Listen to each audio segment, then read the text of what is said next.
Alright guys, is everyone ready to roll? This is RunSignup 101. I'm Brian. I go by Flynn. This is Jordan. I go by Jordan. If you have questions for us, this is kind of what it's all about.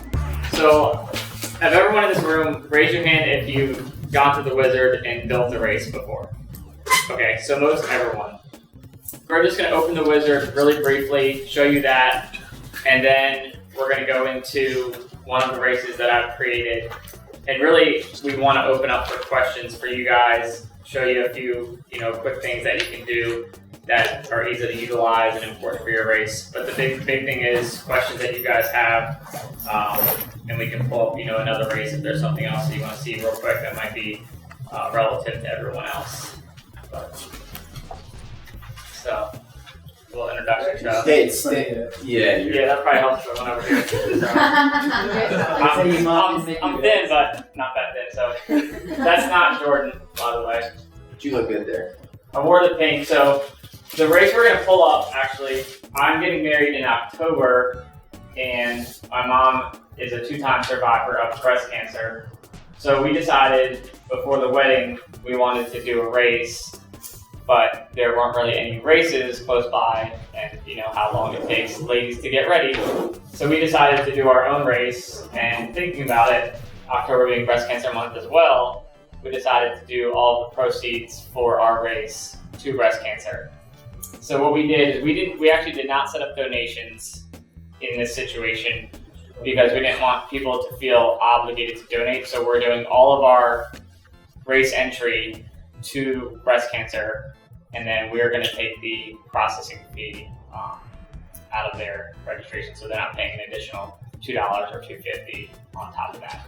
So to create your race, if you go to runsignup.com, you go in here, and if you don't have an account, you'll need to create an account. And if you want to get in touch with somebody like me or Jordan, schedule a demo, and we'll probably call you pretty quick. So you'll create a race here, and then essentially, a lot of you are familiar with this, your race name, description. You do need an address regardless. And then the biggest thing for your URL is make sure that you're not using something like first annual or the year, because you want to be able to come back to that URL in consecutive years and make it more accessible for your participants.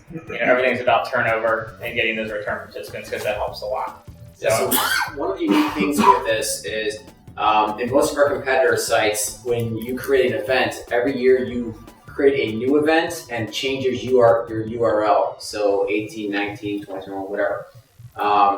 So when that happens, you have to go and update every single flyer, every single piece of media you guys have ever put out, every website link you've ever put out. With RunSignup, as long as you do a clean URL here, it's one and done. You don't ever have to go and chase down all those different places where you put those URLs in. So you're good to go year after year. It's just one more thing to take time off your guys' hands. So historical results are accessible and all that year? Yes, the drop down. So provided your timer is super cool and all your results are sitting there, then you can just go to the results page and drop down menu for just all through the years. We had one race upload 40 some years of result history. And just right there for you. Same as your photos. Yeah, so if you can get even if you were only on sign up for the past year, if you want to pull up prior data for our participant lists with their emails, or if you want to pull up, prior results, if you have that in Excel, you'll go into the import area of your dashboard, and then you can upload manually one at a time, or you can download that document as a CSV and upload that. So you should have an account manager for your race if you have a race up on RunSignup, and Emily here is an account manager.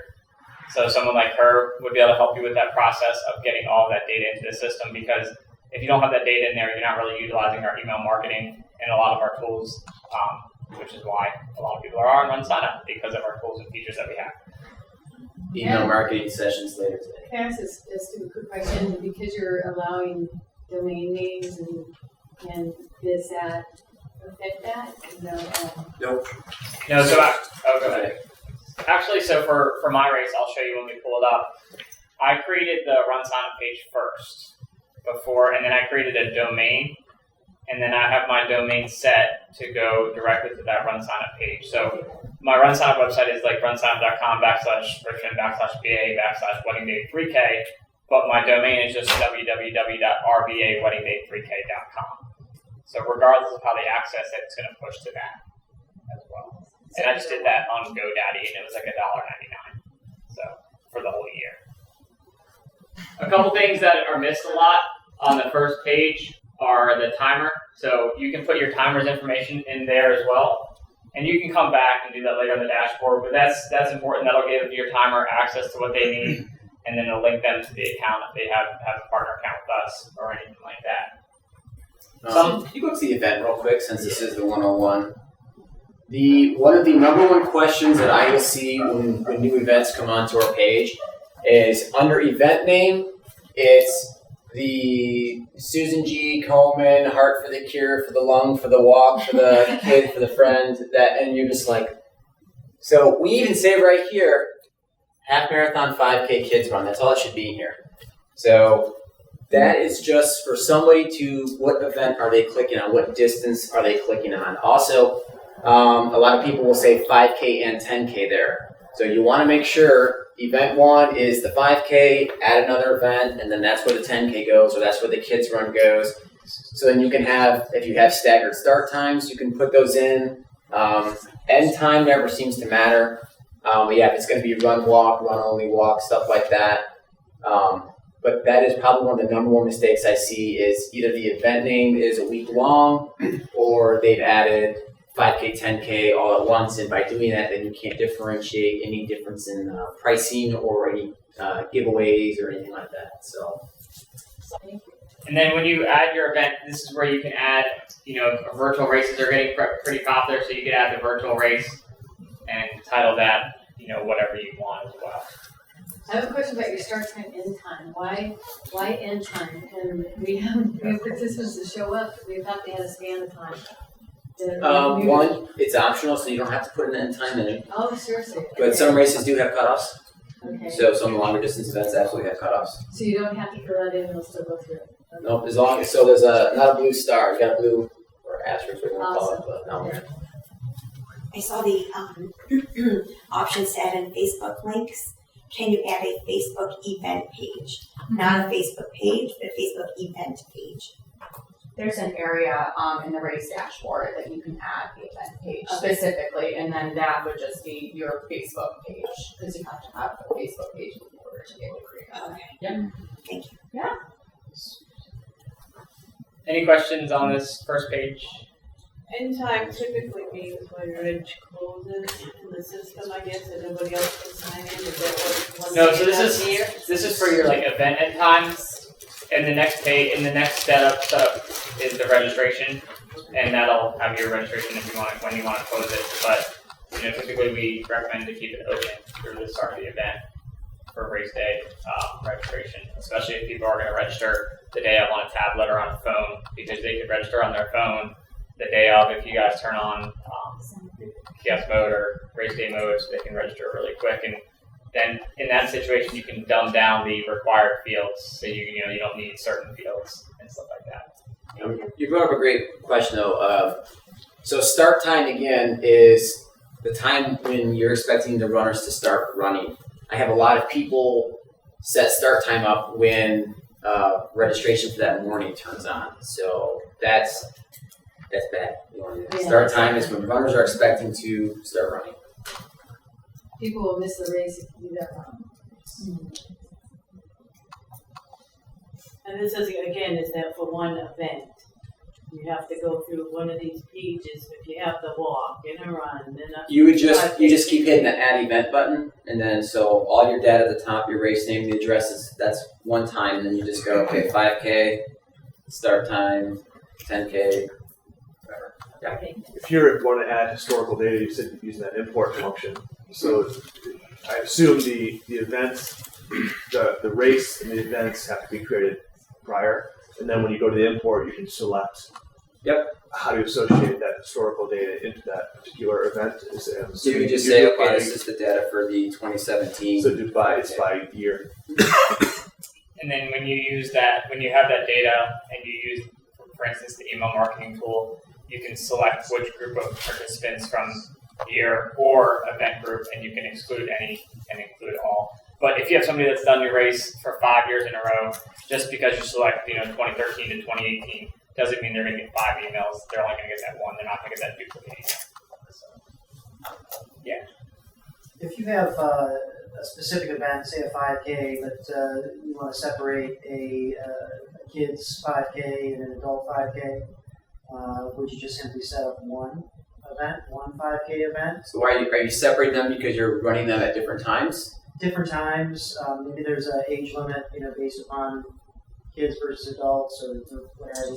So if they're going to be at different times, then I would absolutely have kids 5K, adult 5K with different start times. If you're doing it because of pricing, we have an age-based pricing tool built in here, so we can auto price based on whatever birthday they plug in. That's what I was thinking. Okay, right. So Yeah, in that situation, if you have separate events, it's a little bit harder on your timer to migrate the results. But if they are actual separate events and at separate times, definitely in the Race Wizard, you can always go back there and add another event as well. Question what you said about age-based pricing.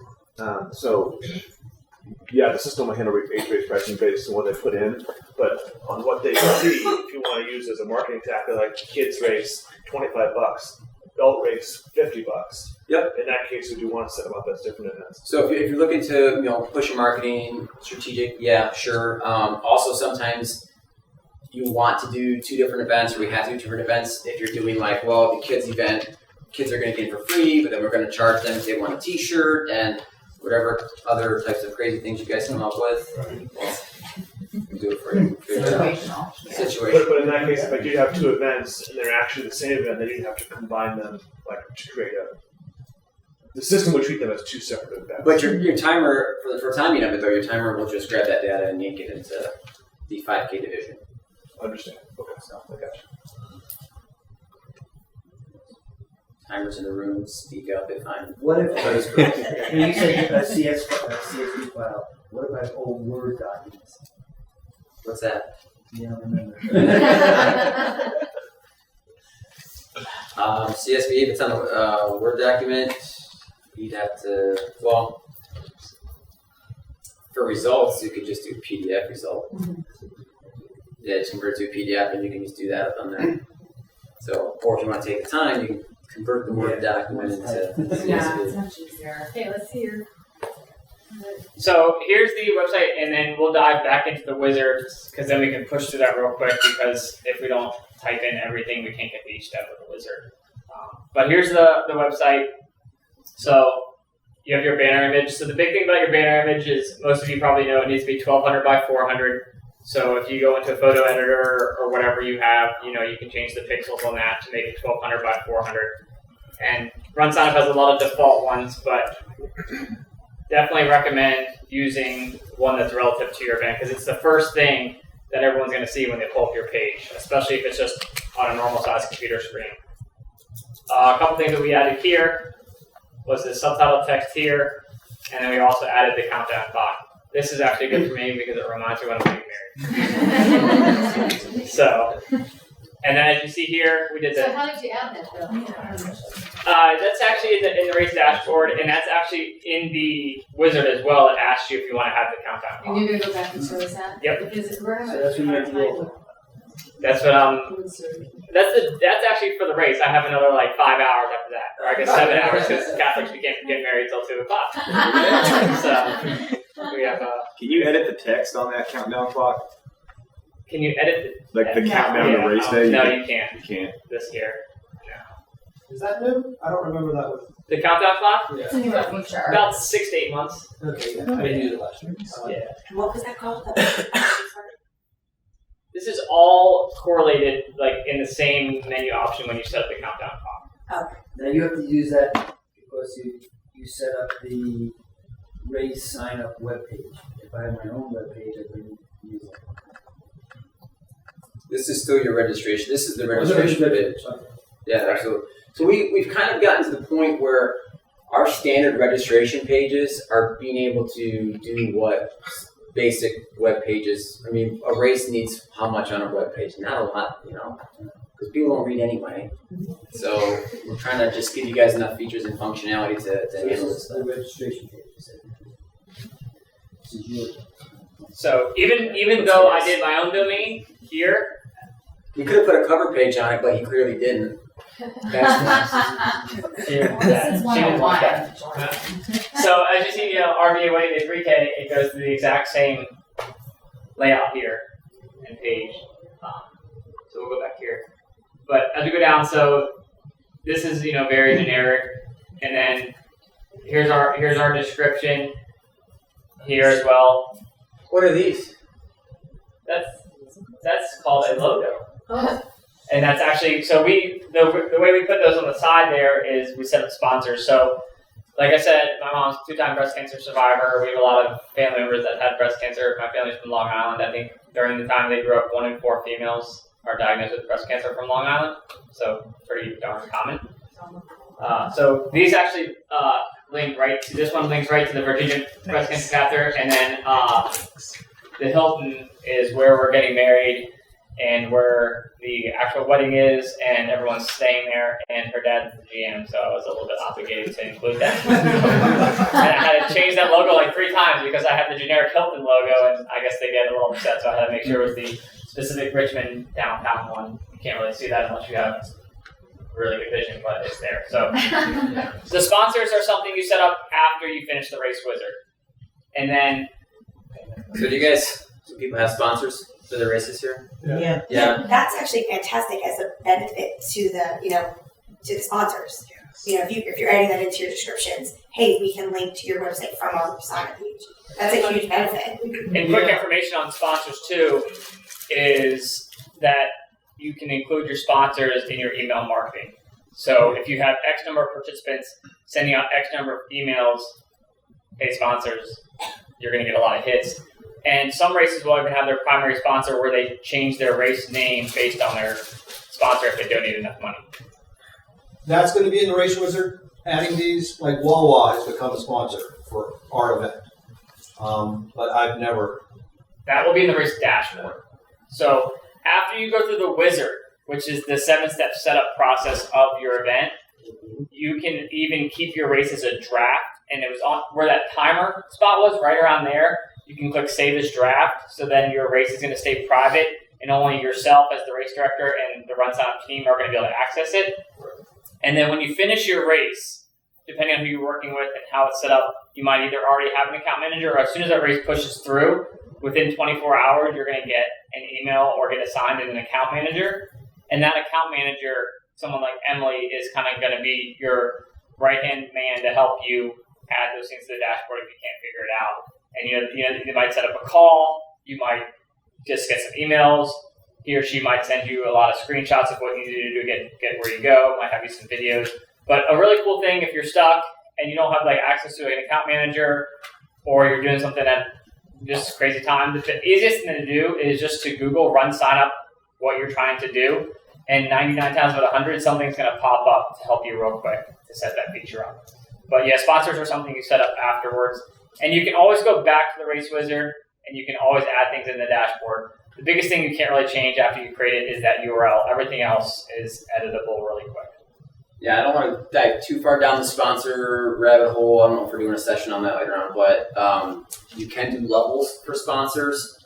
So you can have all your different levels of sponsors. You can cap those levels, so you only have 1 title sponsor and then 5 gold sponsors and whatever at different dollar values. So you can set all that stuff up.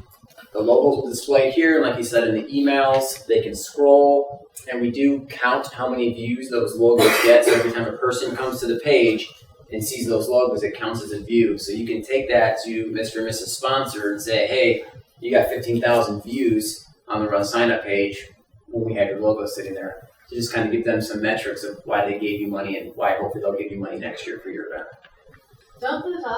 Isn't there a thing at the very bottom of the webpage that... You can choose how you want the... You guys kissing? Yeah. No, we're not kissing. So there's a couple different ways you can place the sponsors. So it can be on the right hand, it can be at the bottom, it can be scrolling. So there's just a couple different options in the sponsor display section. And you can also change this menu order, and you can raise things up or drop them down. So Oh yeah, a lot of people don't realize. Yeah, all these blue titles, you can adjust those, and you can also do cool custom sections. Sorry if you're gonna get into that. Like if you have a nice YouTube video or something of your race. Use this as an example. Yeah, so like this, he's got a course map. This could be a YouTube video, and you could push that right to the top, so people see that right away, just to kind of grab that attention. And that's another idea too. If you don't want to set up separate events, but you want people to know that there is age-based pricing, you can add that custom page towards the top as well to advertise that. And how do you move it to the top? Because my guide says I don't know how to do that. That's going to be in the dashboard. And if you go to race page, and then it's either menu order or the one right below it. Layout. So Little arrows, and you just move it up and down. For all the images that you upload, does Run Sign Up automatically resize, or do you upload one for like retina display and one for mobile, or does the system handle all of that? Oh, it's gonna auto, yeah. So you upload a single size and it'll automatically. Yep. the only one you really need to resize is that banner. It has to be 1200 by 400, and it's very, very onery about that. So. Yeah, so as long as your banner's 12. So on the course maps, like, can you put either a PDF or can you link from like Strava or Map My Run? Yeah, my run. Yeah, so I Not think Strava? mine. Is there a course builder in Strava? I- I don't think there's a course builder in Strava. Okay. I had mine linked to Map My Run, but I didn't really like the way it looked. I like this better. So what I did is I used Google Maps. I took a screenshot, and then I used Jing to add the arrows and all the text box and stuff like that. Jing, Jing. It's an attachment that you can put in your toolbar. I mean, there's a couple different types that just takes a screenshot. It's a really easy screenshot tool. I'm not the best on Macs, so it works really well for me. And there's lots of different fun arrows and text box, and then you can save the screenshot. You can copy it. This is a great tool that works well, but there's hundreds out there that you can use. So if you have questions, just ask him about Jing. I don't have stock. That is I spelled it right. There's Nimbus too. Yeah, that's another one that's probably easier to spell.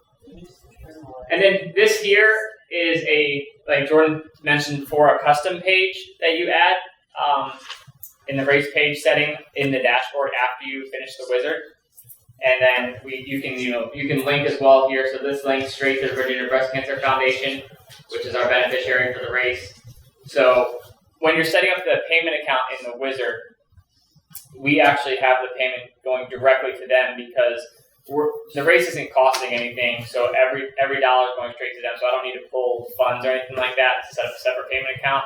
But if you do have a charity, you can actually set up a payment account for that direct charity and have just your fundraisings and donations go to that charity as well. And then you can have no t-shirts. So you can have just a clarification. So if you can set donations go someplace and then raise revenues go someplace else. Yeah. So if you link the charity in, you can have 10 different charities. Okay. Which is important because a lot of you have expenses as you're setting up your race, so you need to have some funds accessible.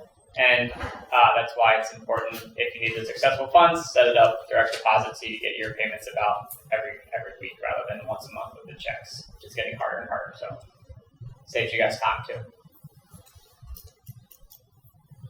And then just another custom page. Does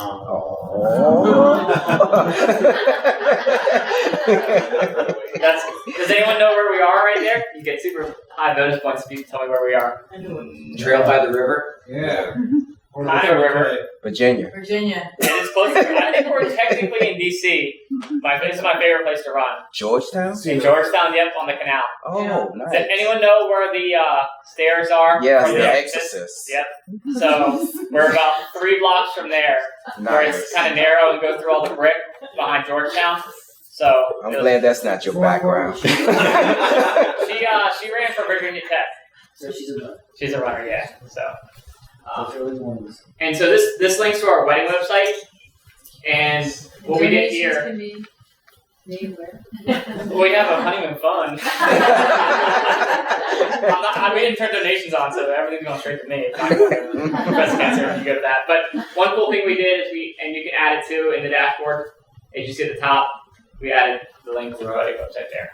Nice. So yeah, so you guys can customize these up top here. You can add drop-down menus and put things in different buckets. So some of you guys might have race day, and maybe we've got a drop-down menu that talks about parking. Maybe it's a point-to-point, so I've got to talk about shuttles, day of check-in, packet pickup, stuff like that. So you can have a nice, this can become like a mini website for you guys. So, question related to that is does that take you to separate pages, or is it single? Yep, you're building extra pages in the custom section, and that'll just jump you to another RunSignup page. Got it. But Race Info is sending you to the website of the race, right? No. To your my website. So you can actually put that in here, and that will be external website is what we would call that. So we can click that, and then that would jump people back to your race. But if they're already here, you want them to sign up here. Yeah. It says Race Info. You don't want to go You back. can hide that menu item. It basically just gives you the pricing for each event. For me, this race info is just going to come down. Oh, it's just going to go down. Yeah, it's wherever that comes down. All right. And then we had one. So the Race Info is just like whatever, swim, bike. It could be one of those custom pages you put in there. Yeah, or the description. But at the end, after I check out from your race, then you could redirect me back to your website. You can do that. So we do have a redirect feature. And then did you have a question? Yeah, I was wondering if when you're on mobile, if the race info would be a drop down instead of just scrolling down. Because on our mobile sites, we have like a drop down where it shows the course map is separate than all the other stuff, and people have trouble finding the little arrow. Just condense your screen so it looks like a. Yeah, so we don't have a mobile setting. It's just like an automatic shrink, and you can even pull this up right now and check out what it looks like on your phone if you just go to the RVAWeddingDay3K.com. But if you have an important feature or an important hit that you want them to get to easily, just make it its own subtitle on the display so they can click it easier. Yeah, so the technical term is responsive design. So whether you're looking at it on your phone this way, or you're looking at it this way, or then you jump to a tablet or browser, everything just crunches and the menus just kind of dance around the screen. I think one of the biggest features that we have that gets hidden a lot that I think race directors need to make more visible is if you set up a store, make sure you have a separate menu option for that so they can access the store easier. And I would definitely set up a custom page for your store. Otherwise, it's going to be hard to find throughout the process, especially if somebody's coming to the website that isn't running the race. They might not see that, and that's easy revenue for you guys. Scroll up and just crunch your page down.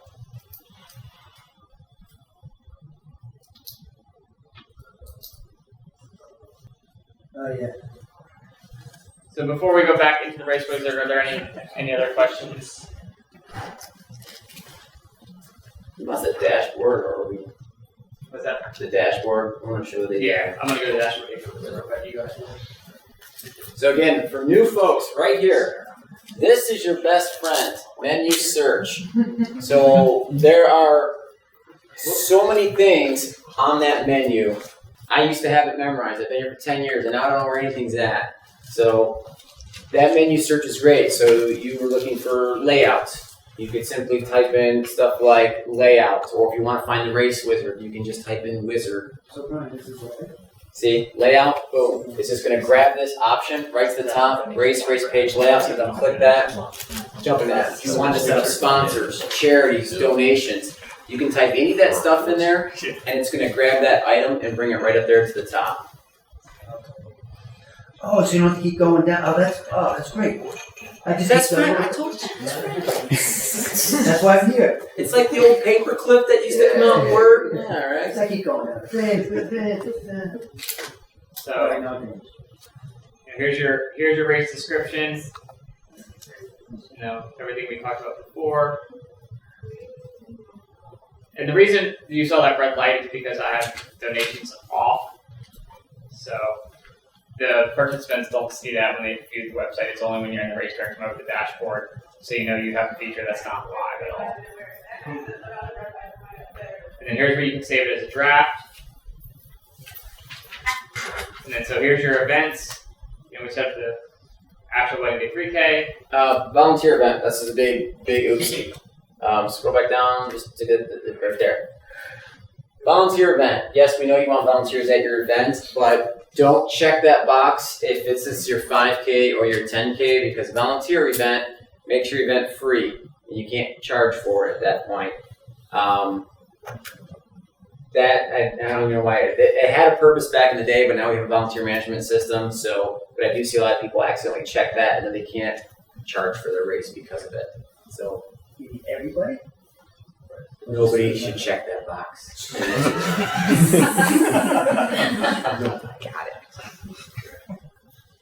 Got it. Age calculation, base date. For your race, probably not a huge thing, but if you're doing, say, like a series, maybe you got a 3 or 4 race series throughout the year, and you want to calculate age base maybe on December 31st of 2019, so you can do that, so that those people that are running your series are in that same age group for results purposes or what have you. Triathlon. Yeah, that's a USAT thing, right? That's correct. Yeah. This is one I want to see right here. Kids runs. You got a kids K or something, you can limit it. So Flynn doesn't jump in your little kids race and start stiff arming kids out of the way. Same for gender only. There's a lot of female only races popping up across the country, so you can do that as well. And one thing we've noticed more is there's a lot of races that want to have more than just male or female gender, right? So what you're going to do is you're going to turn off the gender here, and then you're going to hide it. So the next question is, how do you sort your results if you don't have the gender turned on in registration? So what you'll do is you would add a custom question for your race, and then have a specific drop-down box with those options if you want male, female, other, or however you want to set that up. That's how you can set that up so you can still track your participants in that situation, so they don't get forced to choose male or female in this dry portion of the wizard. So I will tell you, we have about 6 million runners this year moving to the platform, and I do believe 0.5% of that is choosing non-binary at this point. So if you're the race directors, have a solution. We don't have to, we just have to build software. So it's up to you guys what you're going to do with it, but it is growing. I have a race where back in the day it was a male-female. Now, because the world has changed, I have to do male-male, female-female. Did I do that one then? You would hide it here. So, don't make it required, and then there's if you go back to the race dashboard, there's an area where you can hide it, and then you would can't hide it. The person, in other words, it's a relay team. So they have to say they're either male-female. Oh, for a co-ed team? Or they have to say it's a team, or they have to say it's male-male or female-female. Yeah, so, well, for that aspect, yeah. And then there's a presentation with groups and teams later on today that I think Sean is leading. Yeah, we've got ways in the team section that you can choose how the teams are going to be done for that stuff. And then here's your waiver. You can edit your waiver, and you can set up how you want people to have to sign it, if you want them to have to scroll through the whole thing, if you want them to initial, etc. What's the point of the PDF registration form? Kill trees. Got it. That's fine. It's another option for people. Okay. Because so many people were like, "But we have the old guy." Okay. And I'm like, "We got it." So. And then your giveaways, and you can edit these however you want. You can have your inventory for your giveaway, so you can have X amount of smalls, X amount of larges, etc. So then nobody's going to be upset when they expect to get a small. They'll know right away if they try to choose a small and they register it after a certain date. There might not be anything there. So I'm going to tell you we built the giveaway inventory system the second year that I was a race director. I got screamed at a lot the first year I was a race director because of this stuff. And then this tool came out and it was great. So what we did is So I would put my order in, and obviously we order like 10% bump or whatever, and then I would say, okay, I've got 100 smalls, 100 mediums, whatever. And once those sizes are gone, that option is grayed out, and it will say like smalls sold out. But then at that point, I added another option that said no shirt, -$5. So if anybody just didn't want a shirt or we didn't have their size, they would get $5 back. And my shirts were $10, so I actually made more money than when somebody chose no shirt. So I was only giving them $5 off instead of spending $10 on the shirt. So I put that option out right away when I open Reg. So Is this something you can go back and change the amount, or like add the amount later? So that's the point of it. Sorry, I should have hit on that. So you don't put those numbers in until you've made your shirt order, right? And RunSignup will instantly do a look back and say, okay, well, you just ordered 500 smalls, and 450 of them are already spoken for, so you have 50 available. And it does all that, so you don't have to do any math. You really have to just type in what you ordered, and that's it. But I do recommend putting in an option that says no shirt, because runners have to choose a option. So if all the sizes are sold out, they won't be able to continue through the registration path. But your account managers will help you out. And if you have something in addition you want to sell to the shirt and you want participants to see it, the best thing to do there is a registration add-on. You can add custom questions and everything for that as well, and almost make it identical to your giveaway inventory, but just charge a fee for that. The add-ins allow also for sales too, so if I want to sell something, in addition, I can populate sunglasses or. Absolutely. Yeah, so her question is if she wants to sell something, definitely. That registration add-on, you can set a price for it. You can set it free if you wanted to as well. And you can put all those items in the store, and the store is a good way for somebody to buy something if they're not registering for the race. But if you want them to see that as they're registering, you need to do it as a registration add-on, and then it'll be prompted through that as well. So what these are designed for is, again, with the add-ons, if you're going to do a VIP parking pass and stuff like that, very nice. And then if you're still printing out bib labels, those can be one more item on that bib label. So you know that Jim Smith gets an extra, wristband or ticket or something like that. So your volunteers know to make sure they get that when they're handing it to it. What's the advantage of listing your timer on this? I have not done that in the past, but I have no objections to it. Oh, you have an answer for that? Yeah, I have an answer for that. Yeah. Your timer, depending on your market, your timer can pull more weight than your race. If you've hired the best timer and their reputation is on there and people know, that can also work to your disadvantage, because if you were the race and you chose the lowest common denominator for price and it's the guy who shows up and is still pull tagging, you might be in trouble. But for the most part, by listing your timer, people start affiliating you with the reputation of the timer. And so if you pick a good one, it's going to enhance your race's reputation right away. We're a good timer. In addition to Debbie. that, it gives timers access to your data. So the week before your race, when the timer needs to download your registrations into their scoring software, they don't have to tell you, send me a spreadsheet, blah, blah, blah, blah. Yeah, They can eliminates go get it that. themselves. So as a race director, you have better things to do than put together a CSV for your timer right before while you're busy stuffing packets and getting stuff set. They can just plug right in with their software. You must be getting it. I mean, because I have not had to provide them that, but I don't recall ever listing it when I built the wizard. Are you adding him as a race director? No. Are you gonna go over that and how do you add someone so they have access just to one race and not all the others? In there right now. So let's see, this is the next page. This is the customization of my page where I added the logo, the banner image. There's my donations, and some other. There's your custom pages, and you can, add another one. Tell us how you insert that map or insert pictures. It's just a rich text editor, right? Just go to just browsing, toss in the pictures there from the browse. You have to adjust the size prior to uploading it.